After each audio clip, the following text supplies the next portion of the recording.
In correspondence, In correspondence triangle ABC to triangle PEF, AB is congruent to PE क्योंकि ये हमने construction की थी। AB PE के कॉन्ग्रुएंट है। उसके बाद angle B is congruent to angle P है, यानी ये आपके पास देखो कि एक गिवन में मौजूद है, angle B is congruent to angle P। Next आपके पास गिवन में क्या है, BC is congruent to EF, इसको भी हम यूज कर सकते हैं। BC is congruent to EF, line segment EF, number 3, ये भी आपके पास गिवन में मौजूद था। किसी ट्राइंगल की अगर ट्राइंगल के टोटल 6 एलिमेंट्स होते हैं, ट्राइंगल के 6 एलिमेंट्स होते हैं जिनमें से 3 एंगल्स हैं और इसी तरीके से 3 साइड्स हैं। तो अगर आप किसी ट्राइंगल की कॉरस्पॉन्डेंस, दो ट्राइंगल्स की कॉरस्पॉन्डेंस में किसी ट्राइंगल के 3 पार्ट्स को या 3 एलिमेंट्स को दूसरी ट्राइंगल के 3 एलिमेंट्स के कॉन्ग्रुएंट साबित कर देते हैं, तो इसका मतलब है कि वो दोनों ट्राइंगल्स आपस में कॉन्ग्रुएंट है, यानी of same size and of same shape. Triangle ABC,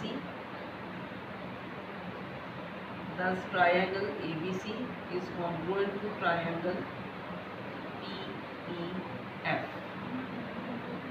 reason इसकी क्या बनी, side angle side, side angle side. आप देख रहे होंगे कि एंगल जो है इनमें इंक्लूडेड है AB और BC की लाइन सेगमेंट के लाइन के दरमियान में है। सैंडविच बन गया, यानी बन गया आपके पास side angle side congruent second triangle की साइड एंगल साइड। अब अगर ये ट्रायंगल्स कॉन्ग्रुएंट हैं तो इसका मतलब है कि एंगल C पे जो बन रहा है एंगल वो PFE, C पे एंगल बन रहा है वो एंगल PFE के भी कॉन्ग्रुएंट है। यहाँ पर मैं PFE इसलिए बोल रही हूँ क्योंकि पहले पूरा आपका एंगल यहाँ से लेके यहाँ तक था, अब ये आपका एंगल सिर्फ ये है। तो रिजल्ट आपके पास आया angle B is congruent to angle EFP, result number 4। Reason corresponding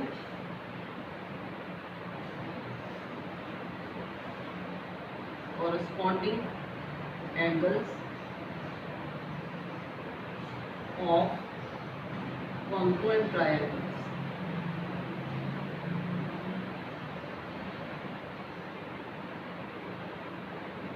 corresponding angles of congruent triangles, लेकिन गिवन में हमारे पास था angle B is congruent to angle C,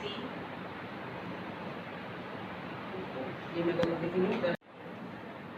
given में हमारे पास था angle C is congruent to angle F या एंगल FBFD। गिवन में आपके पास था angle C was congruent to angle B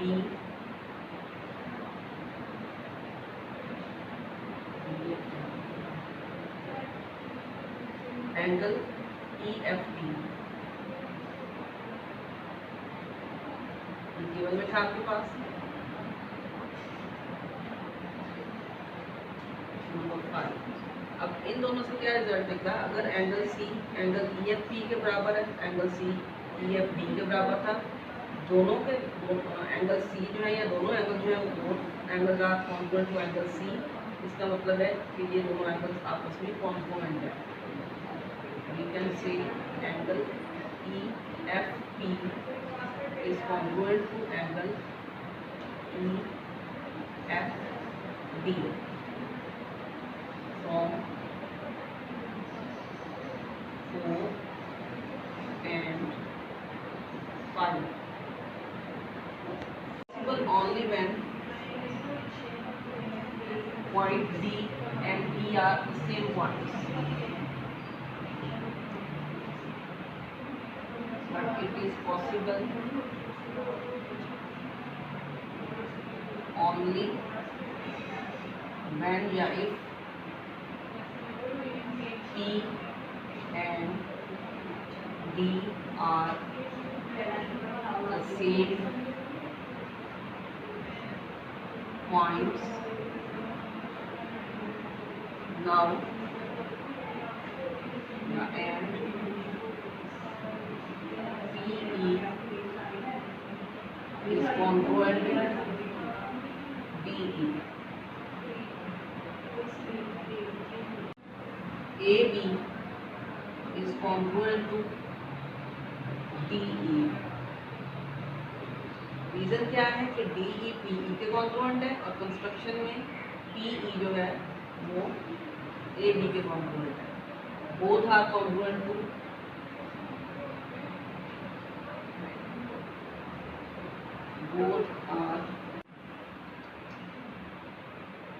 therefore since PE was congruent to AB.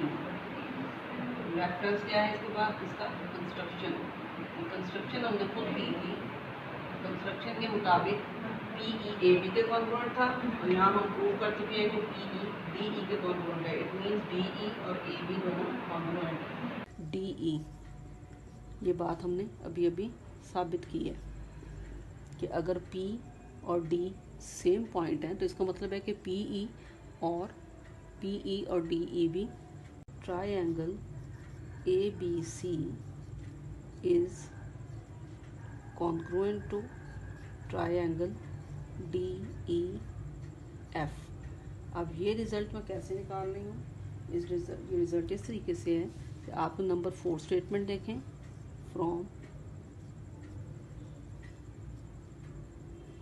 6 statement number 6 अभी हमने निकाली कि AB और DE कॉन्ग्रुएंट है. उसके बाद एंगल B एंगल E के कॉन्ग्रुएंट है. ये हमारा रिजल्ट नंबर 2 था. स्टेटमेंट नंबर 2 थी. उसके बाद AB congruent to DE result number 6. उसके बाद angle B is congruent to angle E statement number 2. उसके बाद BC is congruent to EF. अब BC is congruent to EF statement number 3 थी एंड 3, यानी 2 स्टेटमेंट्स आपकी पहले की गिवन चल रही थी और एक स्टेटमेंट हमने न्यू जो है वो डेवलप की. तो इससे साबित हुआ कि दोनों ट्रायंगल्स आपस में कॉन्ग्रुएंट हैं. कल के लिए लेक्चर के लिए अगला थ्योरम तैयार करके रखिएगा स्टेटमेंट उतार के. उसका पेज नंबर आपको मैं बता देती हूँ. पेज नंबर है 189. पेज नंबर 189 पे सेकंड थ्योरम की स्टेटमेंट है. If two angles of a triangle are congruent, then the sides opposite to them are also congruent. तो कल फिर मिलेंगे इंशाल्लाह ताला. अल्लाह हाफिज़.